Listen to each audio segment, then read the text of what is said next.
from Seoul, Korea, and welcome to the GSL Code S. I'm Tasis. With me is Artosis. How you doing, man? I have never been better, Tasis. Wow. Playing a lot of StarCraft, watching a lot of StarCraft. Yeah. My life is perfect. Life is good, man. We're in the round of 16. It's day number 2. And, it's early in the morning here in Nerd Hour. It's, 2 p.m.? 2:12 p.m., you I'm a kidding little me? sleepy. I got my coffee here. This is normally when I wake up and I look at the clock and I go, oh, it's only 2 p.m. I could sleep another hour before I go to work. But not today because it's Saturday. We're doing this at a different period of time because we want to hit different viewers. So if you're new to the GSL, welcome. Again, I'm Tasis. With me is Artosis. We're the Casting Archon. We love StarCraft 2. And I think today's games are going to be pretty awesome, man. Actually, I am so excited about today's games, Tasteless. We have no mirror matchups, which is nice. No. We have one, but it's ZVZ. And I like ZVZ because it's an ST in it. But other than that, I like some of these other matches. PVT, PVZ. It's going to be very interesting. I think our hallmark match today is going to be Nesty against Fruit Dealer, 2 Zerg champions duking it out at the round of 16. It's actually amazing how competitive the GSL has become and how many top players are now in Code A. Anybody who stayed in Code S, pretty damn impressive. That is quite true, Tasteless. Yeah. And we have a good amount of all the races as we see StarCraft 2 getting more and more balanced every single day. I am actually so stoked. Who do you think is going to take Nesty versus Fruit Dealer? Do you think Fruit Dealer has a chance? I think he has a chance, but I think Nesty's got to take it.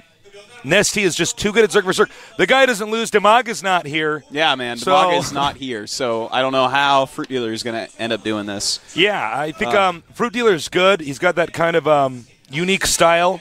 He's more inclined to throw in cheese or all-ins. But, Nesty, his style is a little bit bland, but it's solid. It doesn't result in losses very often, especially more solid than a diamond. Wow. And sharper, too. More solid than an emerald. Are emeralds sharper than diamonds? It matters how sharpened they are. I know. I think emeralds are actually sharper than diamonds. That's like a funny thing to say. It's like it matters how much you sharpen it, man. I base that because when I played Ultima, 8? There's so many Ultimas out there. The emerald sword was stronger than the diamond sword. Well, I guess Masamune is the sharpest, isn't it? Yes, it is. Everybody knows that. Duh. Second sharpest is Excalibur. Come on. All right. Our first match today is going to be Clyde against Killer. That's a heartbreaker. Who do you think's going to take that one, Tasteless? I think they're both going to win. They're both going to go up. It's going to be a 2v1. I tell you, man. Round of 8. 2 of my favorite players going at it. I know. It is so hard to predict. Clyde, the greatest player of all time, who has not won yet, and Killer, a good friend of ours, both members of TSL. I think it's going to be a tough call for us. Yeah. It should be a pretty high-level game, though. Let's take a look at the match results from yesterday. Well, not yesterday, but the previous Code S. Well, we had top takeout Supernova 2-0. No huge surprise there. Nada 2-0 against Genius. Wow, Nada played really great in that series. Definitely worth a watch if you're a Terran player trying to improve. SC Foyu took out Polt 2-1. That was actually a great TVT series. Yeah, that was a really fun series, man. And Lucira 2-0 against Slayer's Alicia with that Roach Zergling build that we've been talking about for seems like a decade, probably closer to 2 weeks. An amazing, amazing build. Struggling Zergs, watch that. Let's take a look at today's matches. Take it away, Artosis. Clyde versus Killer. Virus against Inca. Nesty, Fruit Dealer. And any pro tries to get revenge against July. Will it work out? My Magic 8 Ball says no, but it has been wrong from time to time. It's going to be a pretty exciting series. Again, I'm really looking forward to Nesty against Fruit Dealer. Inca games, always good. I really think Inca's going to do much better in this GSL than the last few seasons we've seen him in. I feel like Inca is actually still an up-and-coming player, and that may sound funny because he's been known since early in the beta in Korea, and he's had good success even in the first season of GSL, but I still feel like this is a young gun. His play is still maturing. You look at MVP and SC, you're like, yeah, you're on top, you're awesome, you're still getting better, of course, but when I look at Inca, I'm like, well, you're kind of like top. You've been around for a while, but you are actually, in the future, going to be way better than you are now. One thing about Inca is that he really pushes himself. Yeah. Let's talk about this match for now. Clyde, of course, Artosis and I predicted him to be the champion of GSL Season 1. He did lose, I believe, at Holland to a DT. Yeah, he did, man. He got cheesed out twice after winning the first game, as we see here in his matches. In fact, He's played almost no TVPs. He always gets epic TVTs and TVZs, especially TVZs. TVZs, this guy is so solid. That like Season 3 game against Leon and Shakuris is still one of the best TVZs I've ever seen. No, absolutely, man. So Clyde, a very worthy opponent, and he gets a lot of respect in the Korean scene. And of course, he really pushes himself. He's very ambitious. Again, he's lost, the previous GSLs, but again, this is one of the better players here. All the Korean pro gamers agree on that. Yeah. And I'm looking forward to this. Now on to Songho. There he is. His win versus Terran, not so stellar as you see right there, but he's played some pretty good games recently. Well, look at the players he had to play against. There's nobody that's beyond MMA in there. And he 2-1 to MMA. That's pretty impressive. MMA is sick. Lost to Supernova. That's no big surprise, in my opinion. Best TVPer in the world. Lost to MVP, maybe one of the very best Terrans ever. And then 1-1 against Lin, who has shown a lot of skill lately, man. He's just keeps getting better and better, slowly but surely. Look, I think Killer Songho, our friend, has a lot of potential to pull through here. This guy has the right psychological mentality going here. As you can see, stretching his back out, getting those kicks out. We were joking because Artosis predicted Clyde to win this. And he actually confronted Artosis. Yeah, he was heartbroken, man. He was so sad that I said Clyde He wasn't sad, he was pissed. Yeah. Well, he's like, no, man, I'm going to win this. What are you talking about? We'll see. I mean, either player advances, I'll be happy, Tasteless. The map is going to be Metalopolis, a very balanced, great map to open this setup on. It's going to be followed by Alternate if needed. Dual Sight. Should be a good series. Also, we haven't mentioned this in previous casts, but they cannot have close proximity. Nobody will share both players, the bottom right or the upper left. Yeah. Should be pretty sick. We fixed that for balance issues. So here, head-to-head, we have Clyde against Killer. Who's going to win? We're going to find out in a minute. The game is loading. Let's do this. This is the GSL.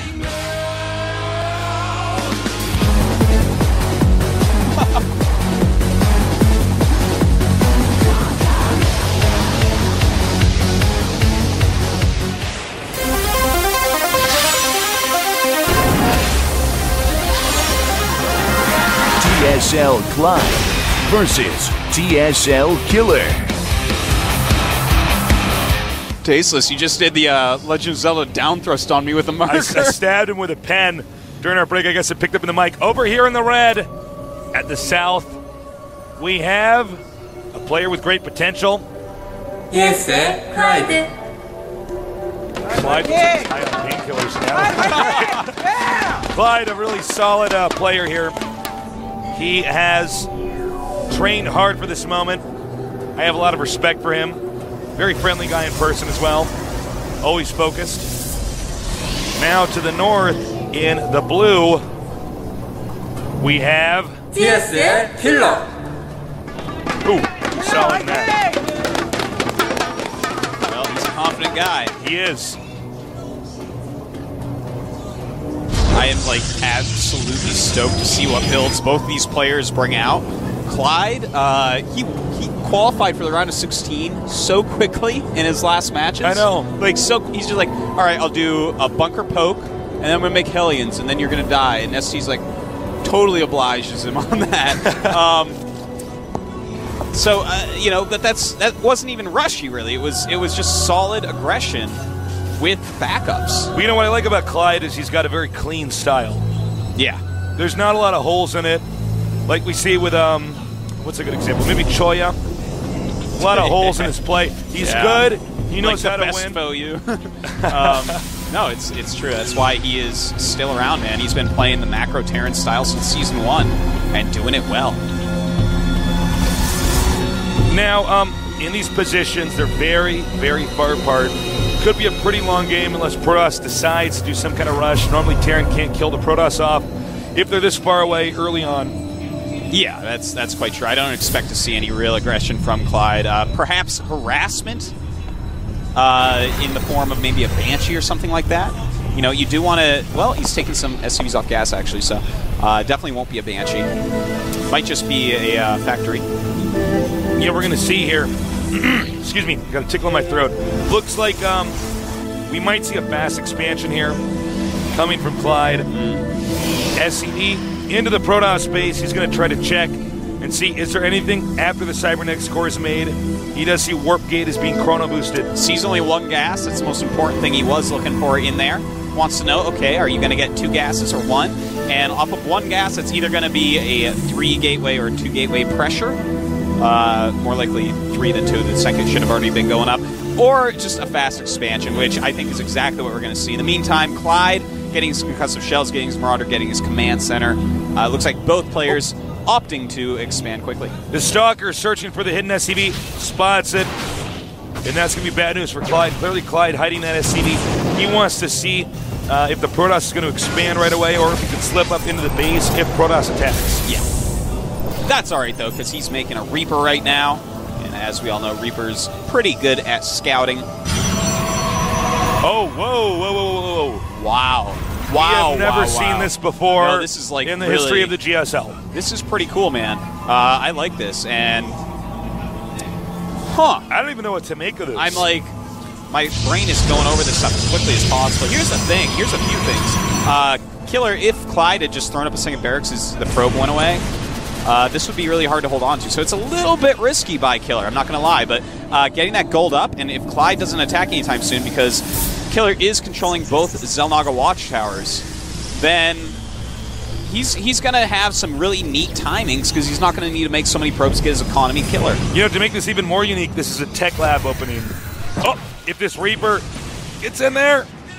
Well, now, nice I think Clyde is going to be scratching his head here.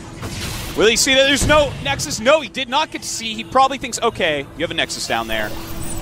Did not see the gold base, of course. Wait, he did see it. He did see the gold Nexus. Never mind. Oh, he spotted it with the Xel'Naga watchtower. Wow. Okay.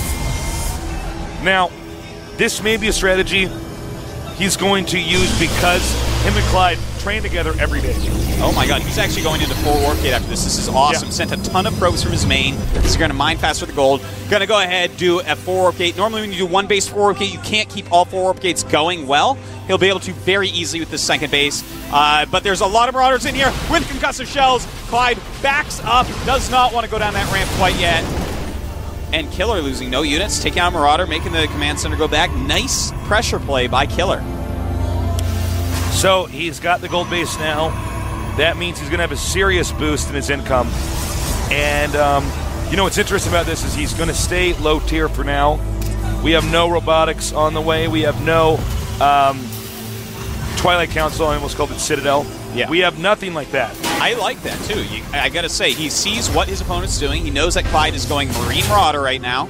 And Killer can actually, he's got a sentry down there. He can just make a ton of units, keep on sending in units, and going down into that choke point against these Killer Protoss units, it's going to be really hard, Tasteless. I mean, yeah, it's hard to go down there.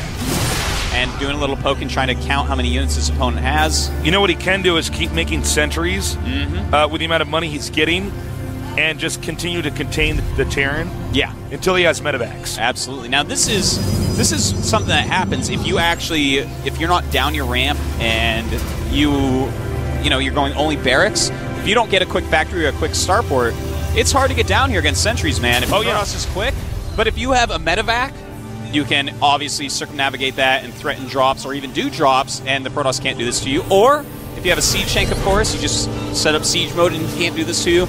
But against builds like this can be quite a strong strategy. The Tasteless Contain. The Tasteless Contain? The Tasteless Contain, man. Throwing up force fields on the bottom ramp, 100% Tasteless Contain. The Tasteless Contain is tighter than a Ziploc bag, man. You can't get out of that thing. Oh, and he steps down the ramp. He steps down the ramp. Killer messing up, trying to chase that down. Loses every unit at the bottom of the ramp.